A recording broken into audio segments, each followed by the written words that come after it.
cited from multiple sources in the works of ancient Jewish scholars and our commentary on the passage in the Torah of Micah, chapter 6, verse 8. Do not be daunted by the enormity of the world's grief. Do justly now. Love mercy now. Walk humbly now. You are not obligated to complete the work, but neither are you free to abandon it.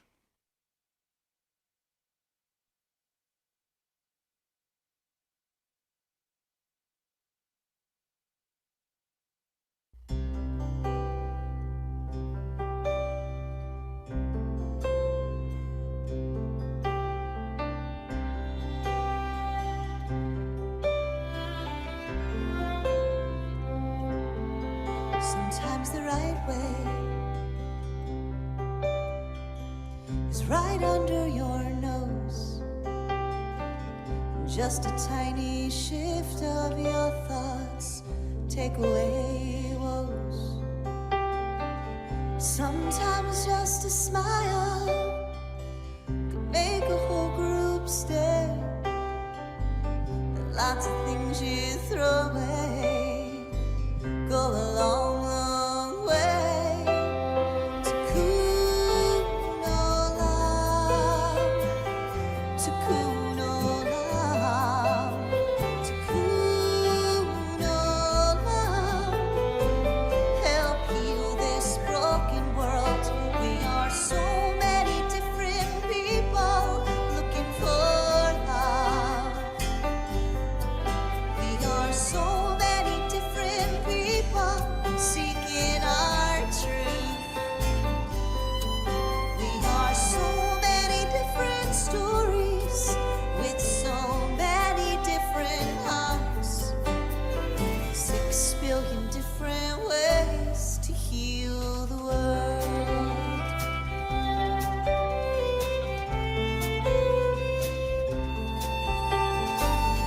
Father called me this morning. He said, Pip, go sing your songs. This broken world we enter needs our rights to heal its wrongs. Make some music, spread some joy, shine a little light. Maybe you can mend a wound, make someone feel alright.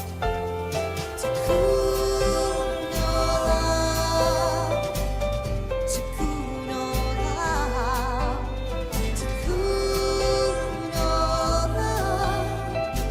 Help heal this broken world. We are so many different people looking for love. We are so many different people seeking our truth. We are so many different stories with so many different hearts. 6 billion different ways to heal the world.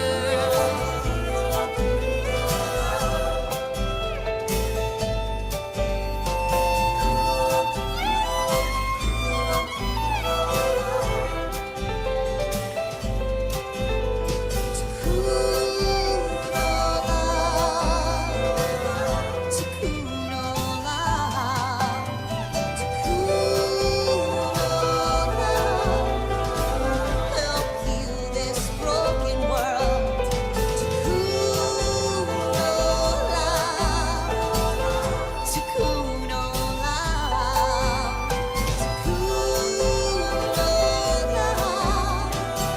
Help heal this broken world. Tikkun Olam.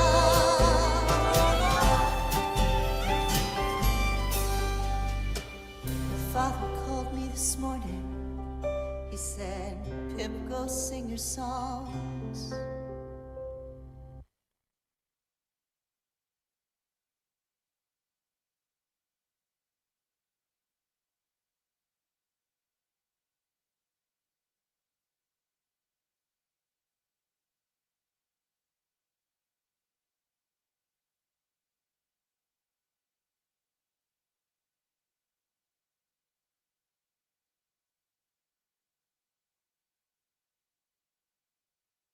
I've been thinking about the way when you walk down a crowded aisle, people pull in their legs to let you by, or how strangers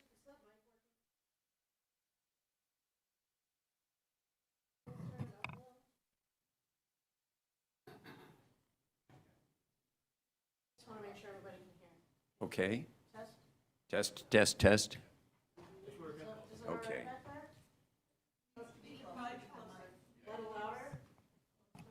Keep speaking into it. Hey, hey. Hey. There we go. Okay. I'm going to start again. I've been thinking about the way when you walk down a crowded aisle, people pull in their legs to let you by, or how strangers will still say, "Bless you," when someone sneezes, a leftover from the bubonic plague. Don't die, we are saying. And sometimes when you spill lemons from your grocery bag, someone will help you pick them up. Mostly we don't want to harm each other. We want to be handed our cup of coffee hot and to say thank you to the person handing it to us, to smile at them, and for them to smile back at us, for the waitress to call us honey when she sets down that bowl of clam chowder, and for the driver in the red pickup truck to let us pass.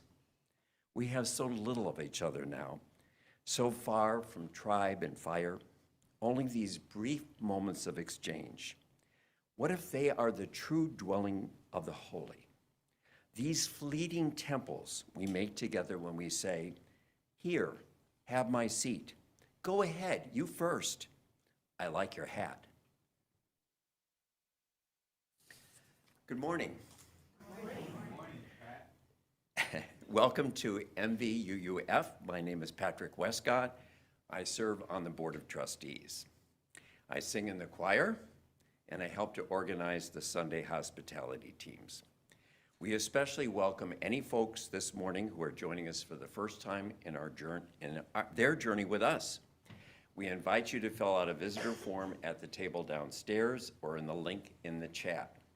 And if you are here in person, we hope you will take a green visitor pack home, and that's at the table right at the front when you enter, which will help you to get us to know a little bit better.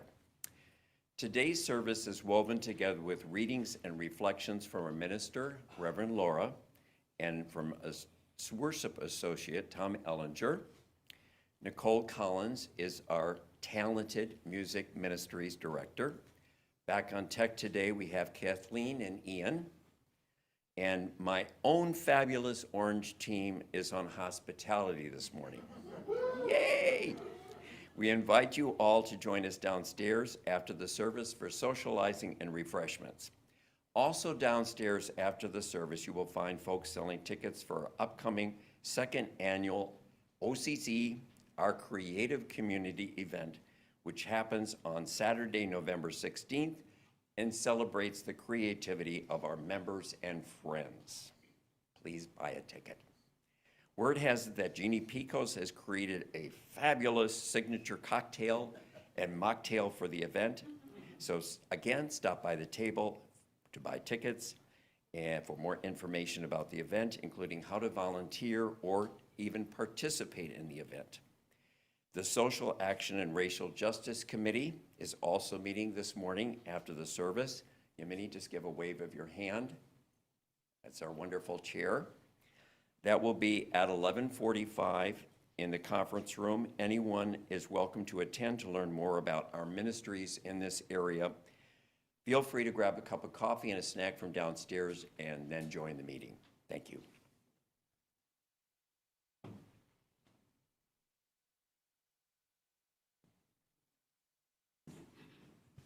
Good morning.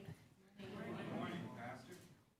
Will you all please join me in the words for lighting our chalice this morning? They're from Reverend Dr. Martin Luther King, Jr. Darkness cannot drive out darkness. Only light can do that. Hate cannot drive out hate.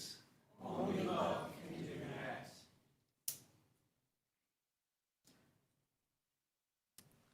And our opening hymn this morning is number 352 in the gray hymnal, Find a Stillness.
I invite you all to just take a breath with me.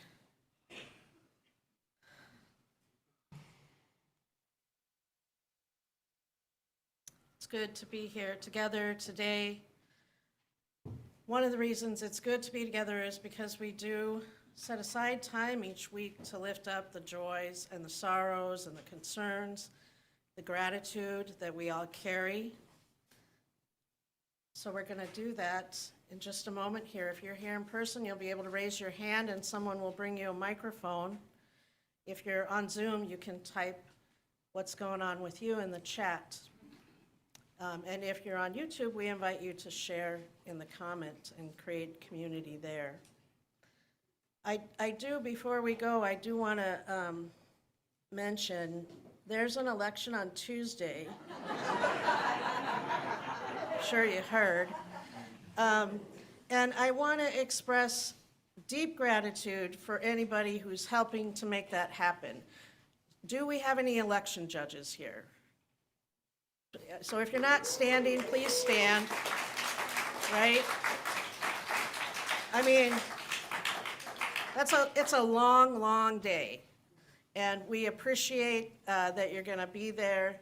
I'm going to serve myself as a polling chaplain from 11 to 4 at a precinct in Minneapolis.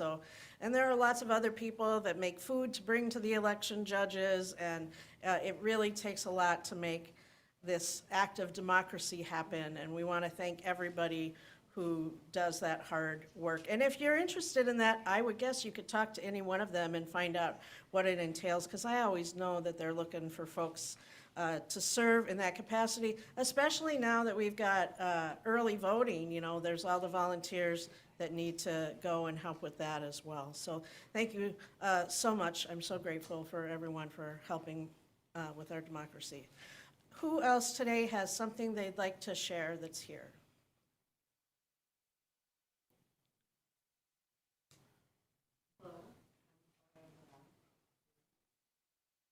Hello, hello, hello. Yeah. Hi, I'm Barb Becker. I am the Red Team Hospitality Leader. And I would like to thank all the people who stepped up last Sunday when it was the Red Team's turn, because so many of us were out. And I much appreciated all the people who helped. Thank you.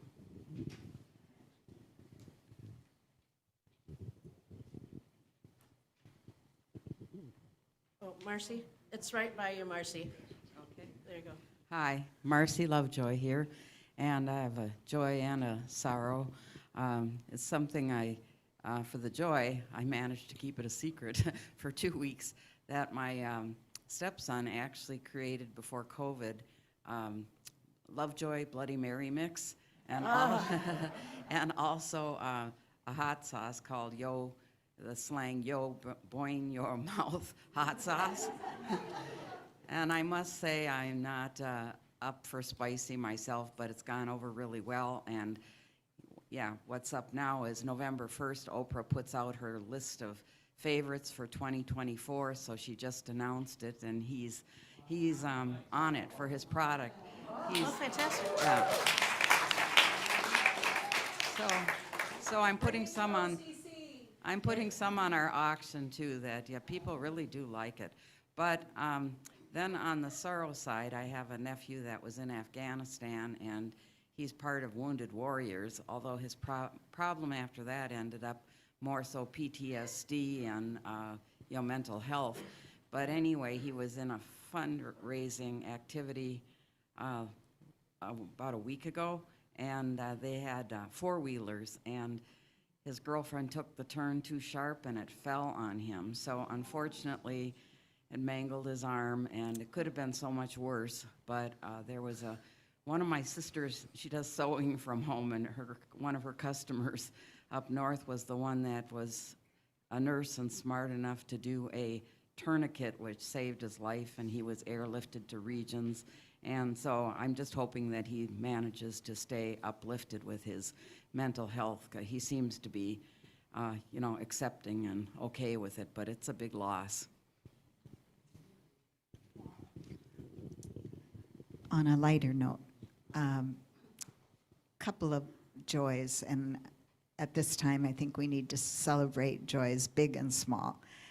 One is I'm laughing at myself because last week I talked about our refugee family from Ukraine that 3 UU congregations helped to sponsor, and our family did move. I was correct, they did move to Las Vegas, but it's not because I was reading too fast. It's not because the husband got a job as a car dealer. He got a job in a casino as a card dealer. And in your efforts to try to relieve anxiety this week, if you're tired of looking at pictures of kitties and babies, I have some photos from Candace McClanahan and Nan Corliss and Judy Wagner, their fabulous trip to Morocco. And just a day or two ago, they got to ride camels for an hour in the desert. So come see me during social hour.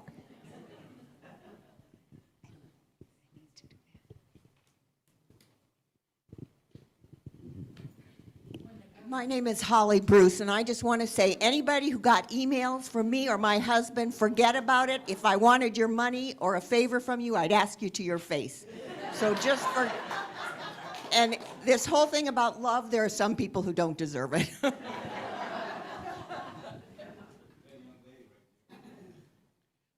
Hi, I'm Lorna Prell. I have a joy, and I feel, some people are here and right now are suffering, so I feel a little guilty talking about my joy. But I traded in my car for a new car. I've never had a new car before in my life, and I got a 2025 Mazda, and it fits in my garage. And last night I was able to park it in my garage, and I am so excited about having a car in my garage.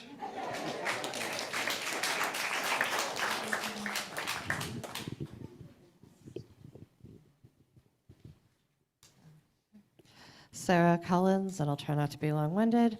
I do have one sorrow. My sister-in-law, Tina, lost her grandmother on Monday. The grandmother was 93, but yeah, it's got to think of the blessings. My brother's kids are mostly teenagers, and to have a great-grandparent for that long in their life is such a blessing.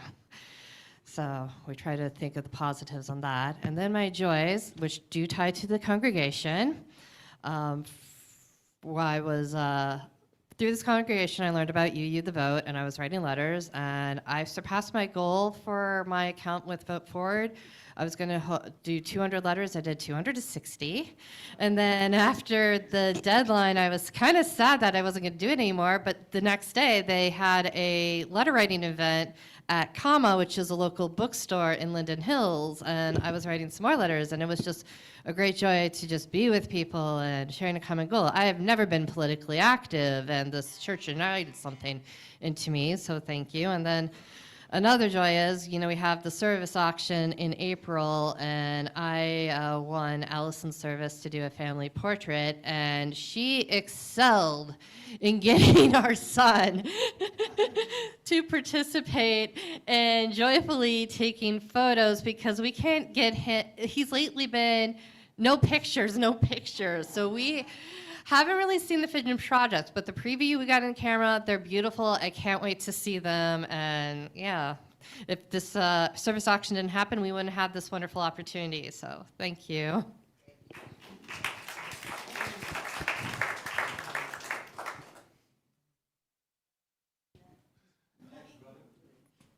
Matthew Schneider. This is my wonderful, beautiful partner who I love very much, but that's not my joy for today.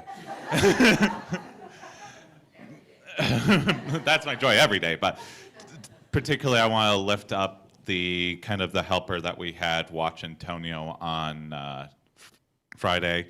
She is a young grad student, 21, and she just works so well with our son that's like amazing. She engages with him, and when she's with him, I do not worry about him, which is amazing. But there's a sorrow there too, so I want to lift her up. She lost her mother not yesterday, Saturday, but the Saturday before, and I didn't know about it, or I would have put a leaf on the tree for her. Just keep her in her thoughts, let the healing go. It's very hard to lose a parent when you're so young, and she has a younger sister too, so just keep them in your hearts. Thank you.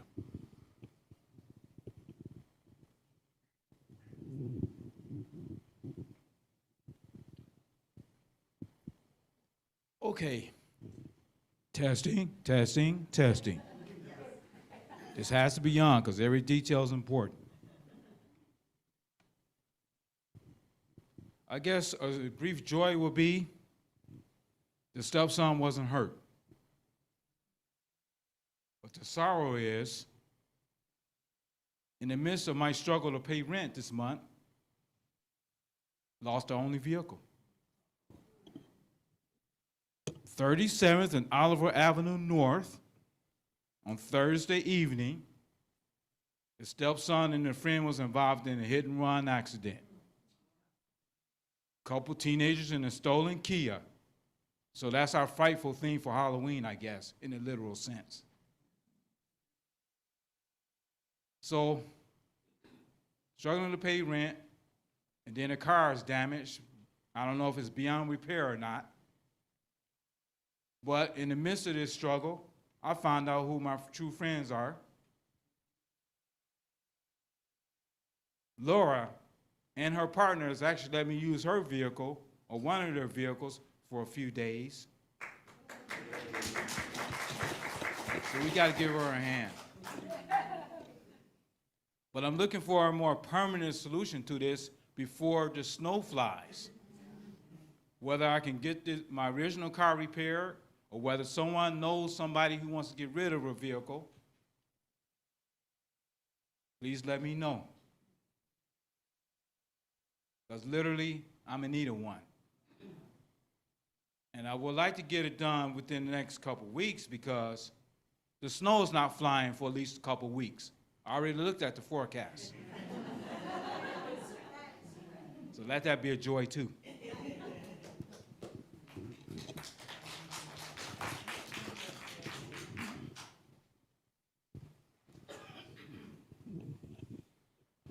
Bad news.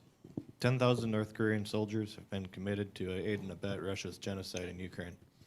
They're fighting in Kursk right now.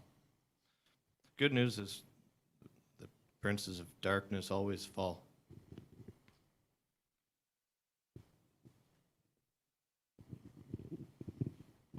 I'm Karen Olson. I have a joy and a shameless plug. And that is, the joy is many of you have offered your artwork for our creative community. And if there's anyone else that still has something they've made that they would love to display, we would love to display it. Let me know. I'm not sure that this was noted before, but I'm going to go off of what Barb had to say. In the latest UU World, we are noted. It says Minnesotans help Ukrainian families find new life in the United States. 3 Minnesota UU congregations, First Unitarian Society of Minneapolis, Dakota Unitarian Universalist Church in Eagan, and Minnesota Valley Unitarian Universalist Fellowship in Bloomington came together to raise money and sponsor and host 3 Ukrainian families. The undertaking allowed the families to find stability and start pursuing their pieces of the American dream.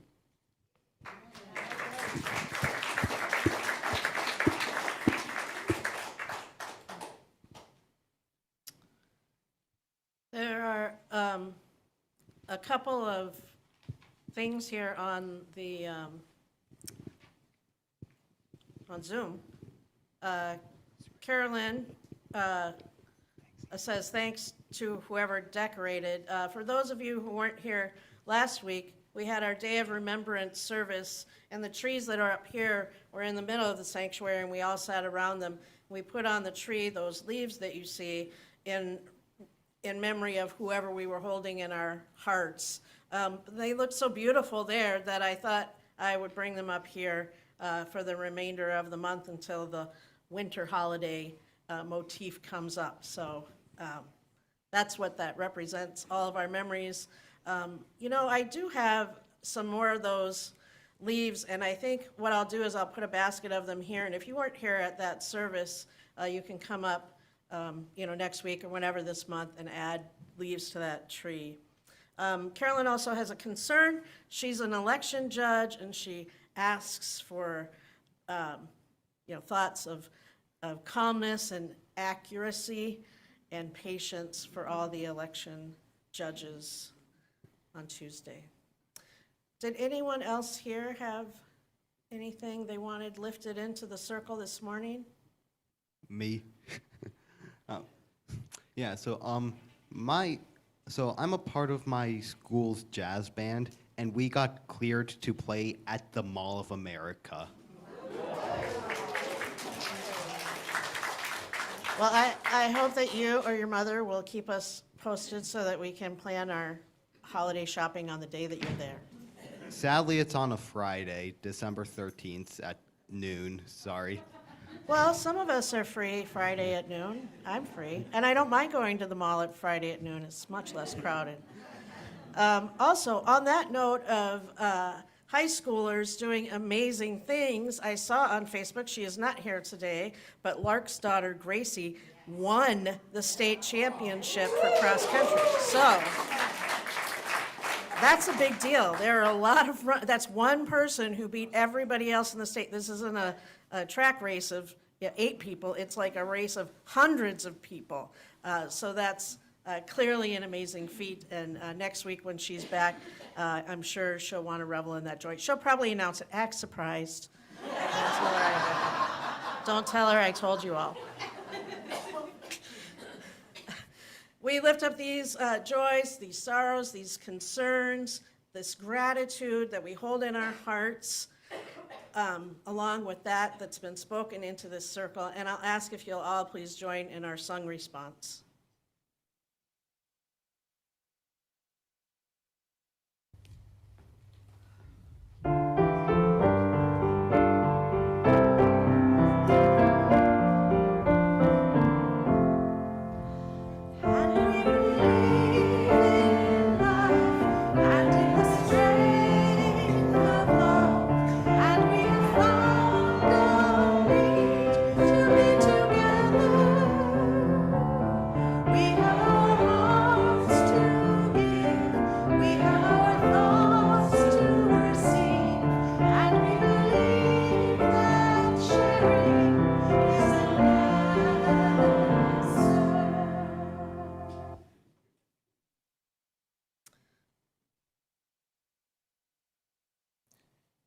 The election brings up many feelings for us, and one among them is hope.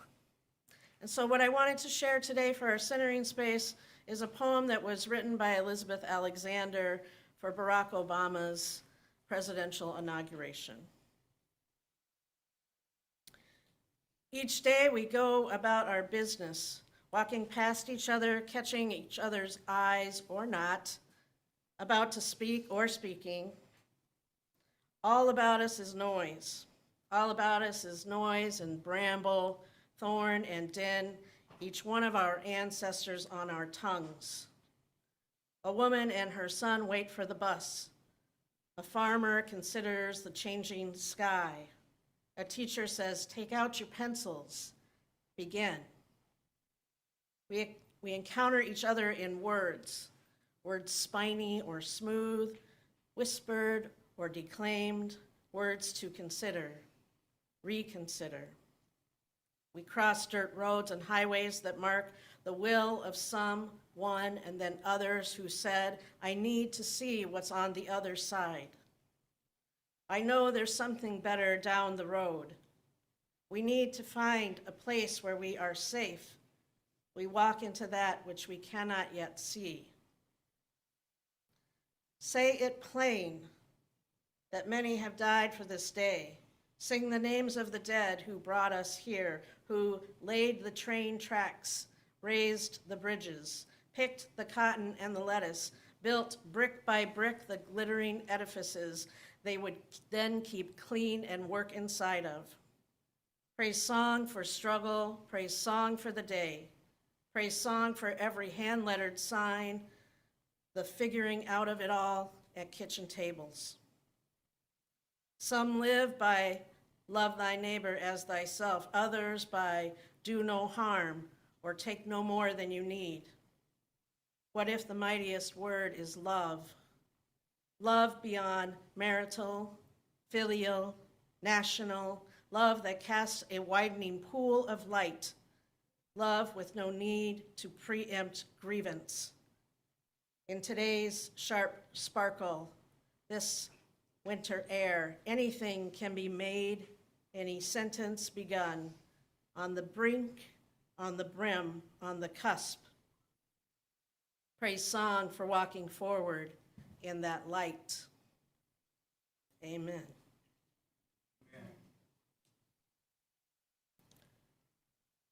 Friends, we're walking forward in that light each week, each month when we take our offering.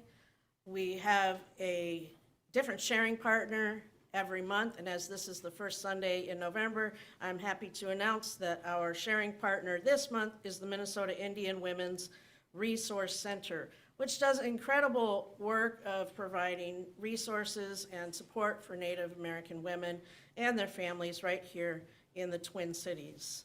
Half of our offering goes to support them for the entire month.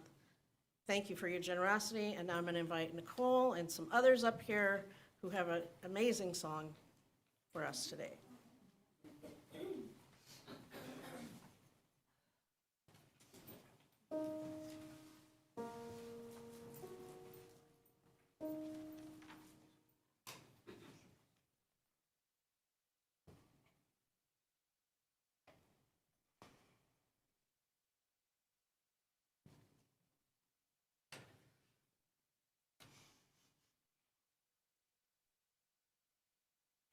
We rise,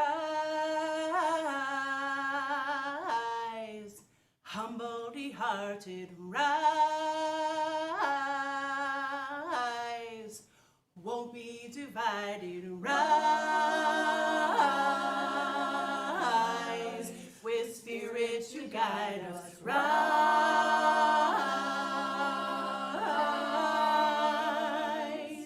in hope, in prayer, we find ourselves here, in hope, in prayer, we're right here, in hope, in prayer, we find ourselves here, in hope, in prayer, we're right here, we rise, all of the children rise, elders with wisdom rise, ancestors surround us rise,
thank you to Karen, Kai, Alyssa, Yamini, Liv, Debbie, for helping me out on that song.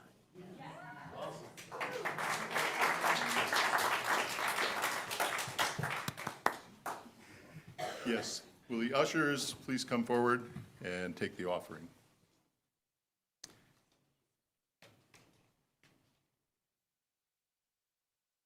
This is a reading from writings by Joseph Nast on the topic of Tikkun Olam. Itzhak Luria, the renowned 16th century Jewish Kabbalist, used the phrase Tikkun Olam, which is usually translated as repairing the world, to encapsulate the true role of humanity in the ongoing evolution and spiritualization of the cosmos. Luria taught that God created the world by forming vessels to hold divine light. But as God poured the light into the vessels, they catastrophically shattered, tumbling down toward the realm of matter. Thus, our world consists of countless shards of the original vessels, entrapping sparks of the divine light. Humanity's great task involves helping God by freeing and reuniting the scattered light, raising the sparks back to divinity, and restoring the broken world. Tikkun Olam encompasses both the outer and the inner, both service to society by helping those in need, and service to the divine by liberating the spark within.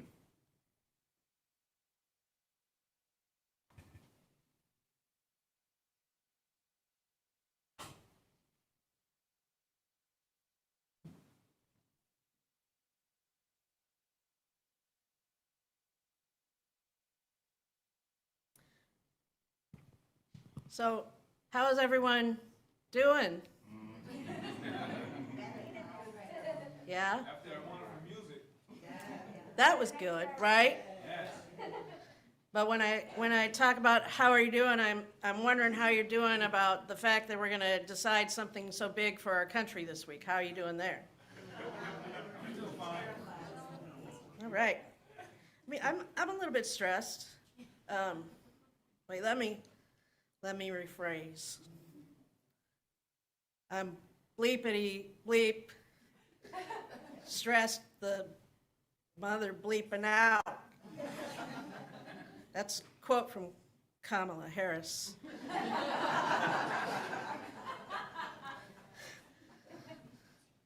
It's sort of very vulgar, this election cycle. Everybody just uses whatever words.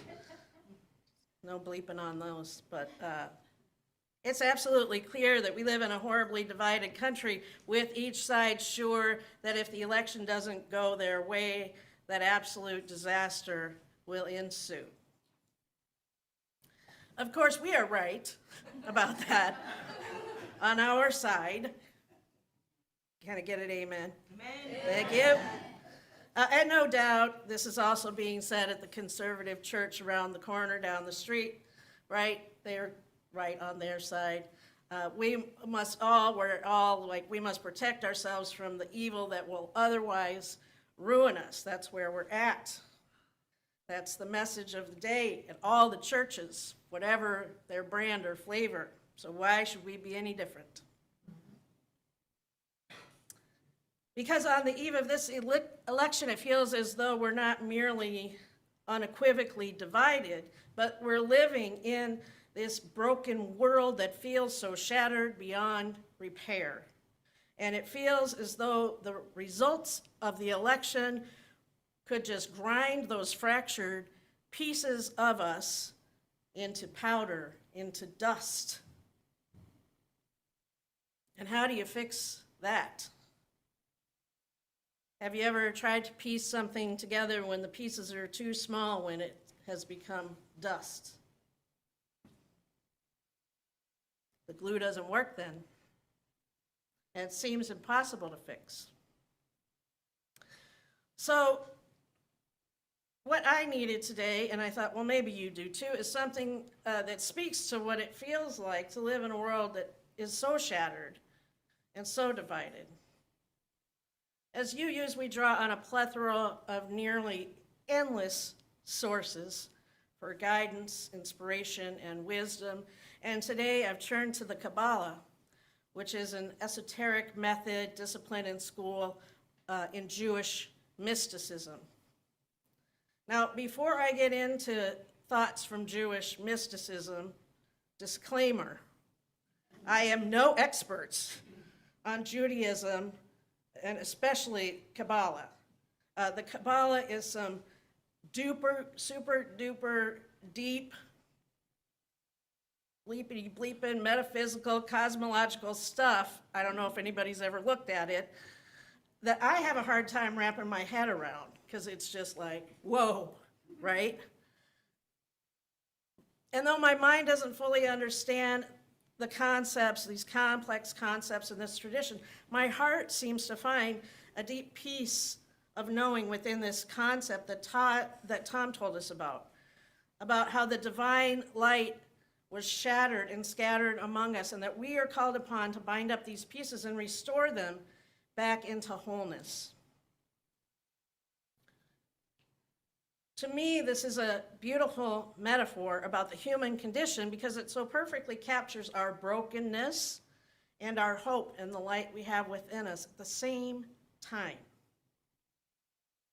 The Creator in this tradition took the divine light that was infinite and shattered it into innumerable pieces so that this divine light could become finite and known in the material world, which is where we dwell. So the divine light is here, among, within, and beyond us. There's bits of this light everywhere. This is the stardust that we're made of. This is the light that shines from you to me and me to you and everyone to everyone. And in the moments when we're sharing that and seeing that light, we feel connected to one another, knowing that we carry light and they carry light, and we feel this kinship. But it's also shattered. It's not whole as it once was. So even though it is there and we sometimes feel connected, it's also broken. And that can make us feel disconnected from one another. Instead of light illuminating and guiding our way and having that beautiful sharing, sometimes it just becomes chaotic and blinding because we're not perfect vessels holding this light. We're human. We're human, we're mortal, fragile, we're fallible. We have different ideas about how the light should be used. And rather than working to repair the brokenness, sometimes we end up smashing the pieces together, only to have them break into more pieces and crumble into that dust. And this is where we exist, among the broken pieces of hope and love in a broken world where there is still light. And though we fail continually and break the pieces further, we're also called continually to fix it. It's like an endless cycle, right? And it reminds me of the story of Sisyphus. Greek mythology tells us that he was a powerful king, did lots of great things for his kingdom, and he was cunning, greedy, ruthless, eventually going so far as to cheat death itself. The gods did not take kindly to that. And so his eternal punishment was to roll that boulder up a hill. I'm sure some of you are familiar with the image. To roll the boulder up the hill, never getting it over the hill, always it rolling back down. And so eternally he's meant to roll this big boulder up the hill over and over again. Sounds like my job at Walgreens. Yeah. It sounds a little bit like our political climate. The story of this futile labor has become a symbol of the somewhat absurd nature of what we go through sometimes as human beings, right? If it's at work or if we're having a hardship or a bad spell in our lives. And it's also kind of become a symptomatic story about the plight of humanity. We engage in uphill battle that can never be complete, it's never complete, called to heal the broken world over and over and over again, unending. So depending on how you want to look at it according to these two stories, we have a world that is continually shattering, that we're called upon to fix, or we have a world where we're constantly defeated by rolling that stone up a hill. And that's kind of, for me anyway, how I feel right now, 2 days to go with the election, right? It's this enormous thing. And, you know, sometimes I feel right now like I just want to cry and I'm sad. And other times I feel like I just want to shout to whoever, to the God or the gods, the creator, the source of divine light, the soul of humanity, whatever you will. I just want to shout in rage and desperation, what gives? All caps, all bold, all neon, WTF, what bleeping gives? Right? Are you with me? Can I get an amen on Can I get an amen on WTF? I mean, if you haven't been there, I don't think you're paying attention, because now that we cry to the gods in anguish, well, it's no wonder that many of us here identify as atheists, right? I don't have time for a sort of God that places us into this endless struggle, this fate of being broken and inadequate to complete this task that we're given. But whether you believe in God or gods, whether you believe in divine light being scattered into shards and dust among us, we're still in this mess. That's the reality. If you're a humanist, you know for certain that it was not our fate set out by the gods, but it's something we created, right? That's on us then, this living in a broken world. It's not fairy tale or mythology or some kind of ancient theological religion. This is reality. So we go back to those stories, though. What else is there? We dive into the myths and the mystical cosmology in search of something else, not for reasons how we ended up here or that this is placed upon us, but for any shred of comfort and guidance to get us through, right? So we'll go back to those stories. So in 1942, Albert Camus wrote a philosophical essay titled The Myth of Sisyphus. And his essay outlines his philosophy on absurdity, which is a philosophical thing, the absurd. It's a concept, right? In which humanity toils constantly while seeking purpose and a meaning for life, while they're constantly put up against this endless cycle, of whatever, of doing good, only to have the universe itself just completely ignore whatever, and feels like we're in this endless cycle. So Camus was studying that, and he looked at Sisyphus, and what he saw was not just somebody rolling that rock back up the hill. What he saw was that the struggle itself toward the heights is enough to fill one's heart. And in that way, one should imagine Sisyphus as happy because he has purpose. His purpose is to reach new heights. His purpose is to work on that big task over and over again. And it's a task of hope. And so Sisyphus finds joy, and he embraces hope. In this way, we can look at not the rock and gravity as the unstoppable force in the story, but Sisyphus as the unstoppable force. Now we can return to that Jewish mysticism. We can find more than just an impossible task when we are called into this concept of Tikkun Olam, which is repair the world, the broken world. Jennifer Noperstack is a Jewish experienced leader in community development and nonprofit management, and she's rooted in a desire to create a more equitable, inclusive, and just world. And she writes, the modern and broadly understood notion of Tikkun Olam is that of repairing the world through human actions. Humanity's responsibility is to change, improve, and fix its earthly surroundings, and this is powerful. It implies that each person has a hand in working towards the betterment of our own existence, as well as the lives of future generations. Tikkun Olam forces people to take ownership of their world. It is them, not God, who will bring the world back to its original state of holiness and goodness. More simply, she continues, it is important for Jews to participate in repairing the world by participating through the Jewish concepts of tzedakah, which means actions of justice and righteousness, and gimulut chasadim, which are acts of loving kindness.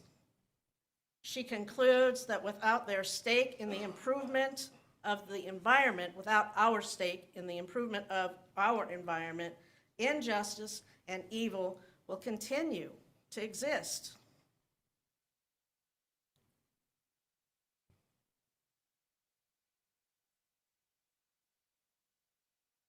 Now, some of us have already voted in this election. Who's already voted? Well, yeah, that seems to be the new way to do it. And the rest love that tradition of going on the day, and they'll show up on Tuesday. You're welcome. There will be shorter lines. And so this is an act of justice when we go vote, right? It's an act of hope, an act of repair, no matter what the results are. That doesn't take away that that was an act of justice for us, the action itself of going to vote. Whatever you have done up to this point, postcard writing, putting a sign on, wearing your t-shirt, like that is an act of justice. We've rolled that stone up the hill, right? And we're soon going to find out where the next stone's going to be. Well, maybe not so soon.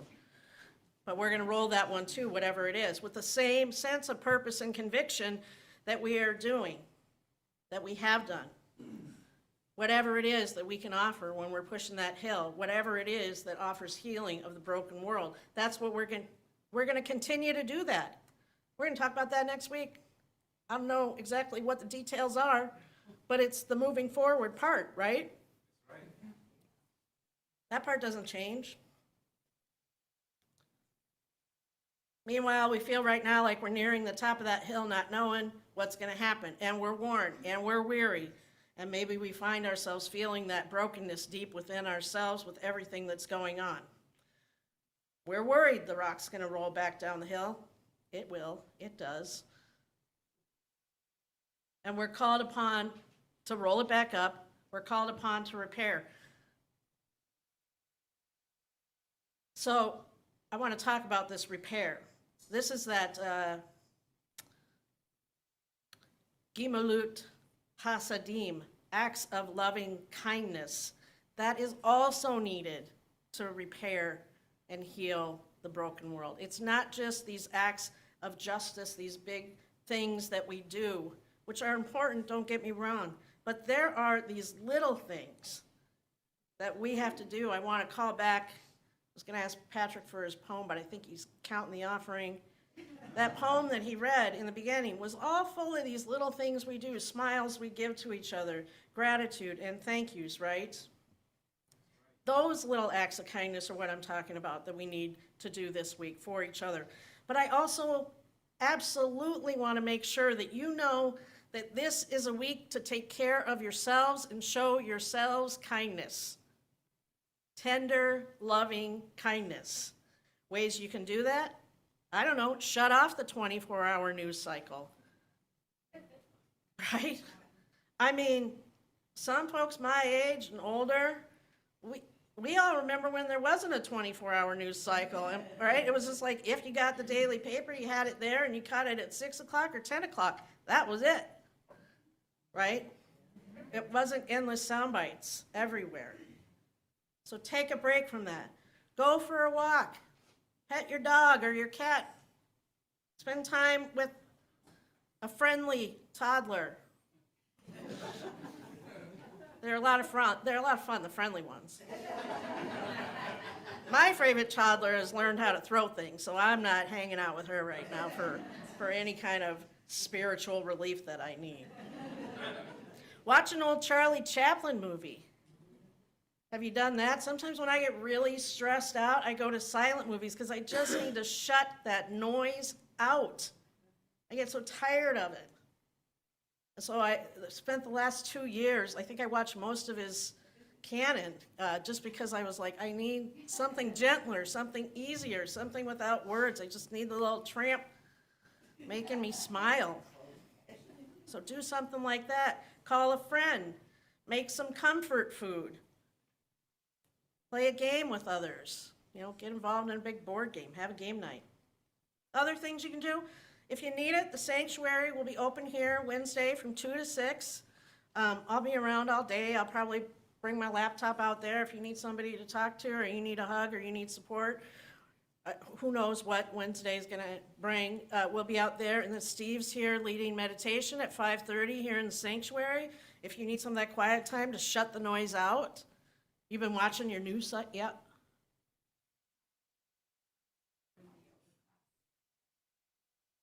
Give me 1 minute. Yes, you can. Those things are going on. So like if you're like, yeah, Wednesday, and it's like you're constantly checking the latest results, that might be where we're on Wednesday, right? Come here and have 20 minutes of just quiet, which is much easier to do when you're with other people than on your own sometimes. What else can we do? Candace, do you have any ideas? It's like we planned it.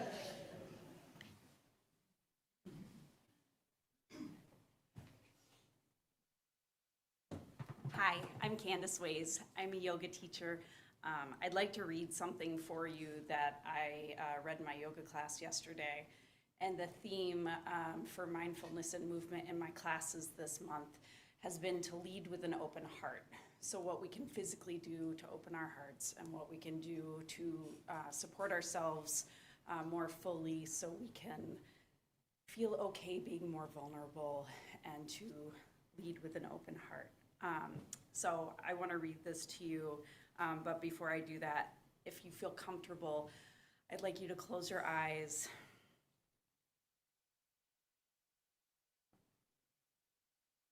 Take a nice deep breath in through your nose and out through your nose. One more time, in through your nose, out through your nose. And if you'd like, you can keep your eyes closed while I read this, and it might also feel good to place a hand over your heart. Just for now, without asking how, let yourself sink into stillness. Just for now, lay down the weight you so patiently bear upon your shoulders. Feel the earth receive you, and the infinite expanse of the sky grow even wider as your awareness reaches up to meet it. Just for now, allow a wave of breath to enliven your experience.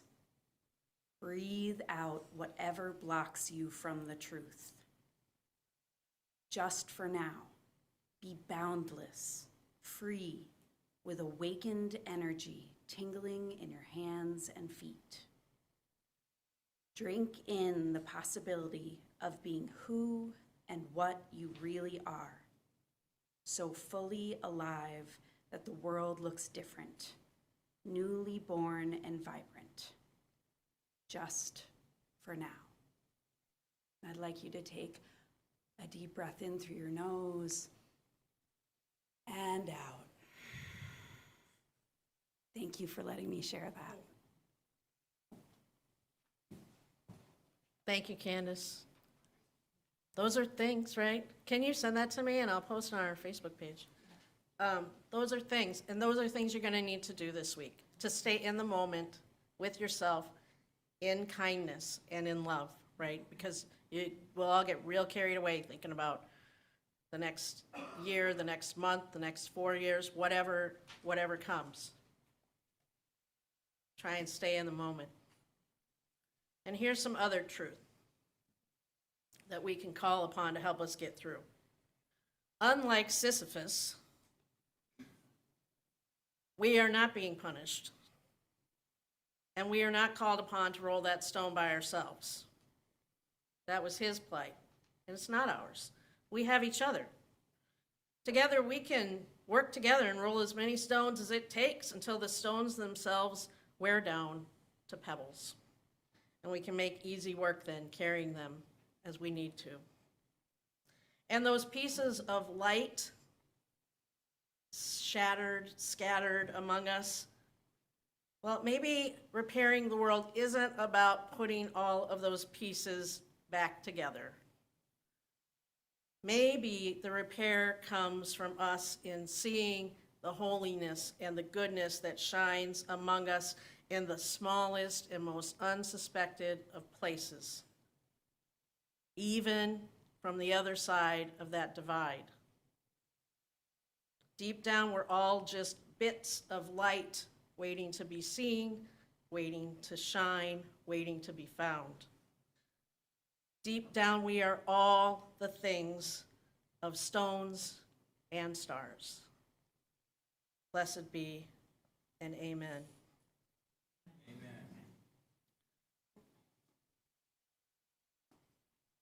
Our closing hymn is number 95, There's More Love Somewhere, and Nicole's going to lead us in that in a moment.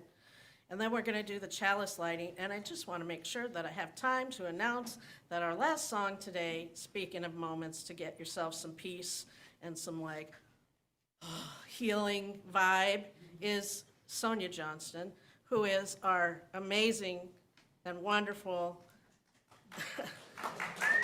right? She's our Minister of Music Emeritus, right? Yes.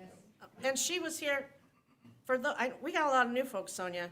They don't know that you were the music director here for 43 years. Yes. 43 years. Nicole just started in 2019. Before that, for most of that timeline that you see out there right now, it was Sonia. So if you haven't had a chance to meet her, she's here today, and she's going to be playing a song that is a favorite for most of us, her own arrangement of Autumn Leaves, which is definitely some healing vibes that I need. I'm so glad you're here today to offer that. But first, let's join Nicole in singing There Is More Love Somewhere. I'll invite my friends too to come up with me.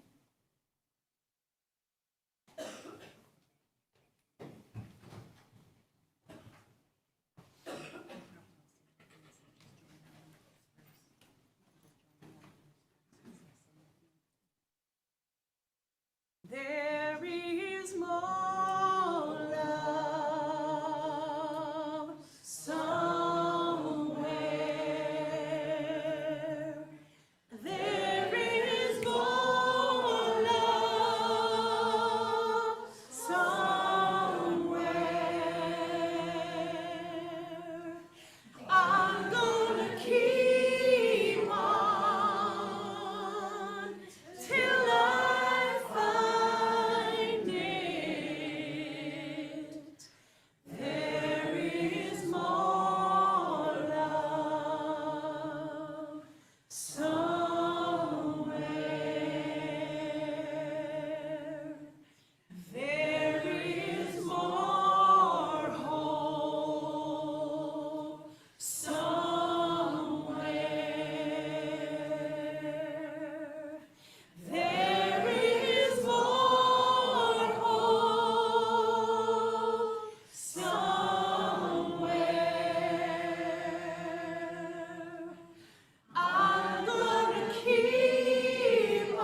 joy somewhere, right? That's right. There is more joy somewhere. There is more joy somewhere.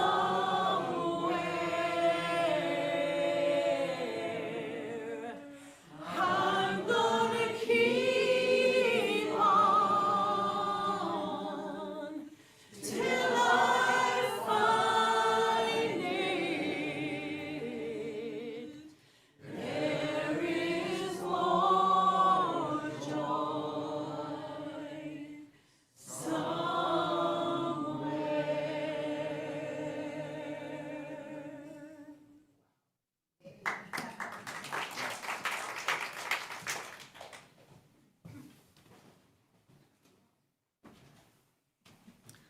Will you all please join me for the words for extinguishing our chalice?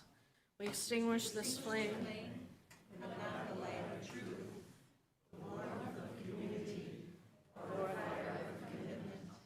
These we carry in our hearts until we are together again.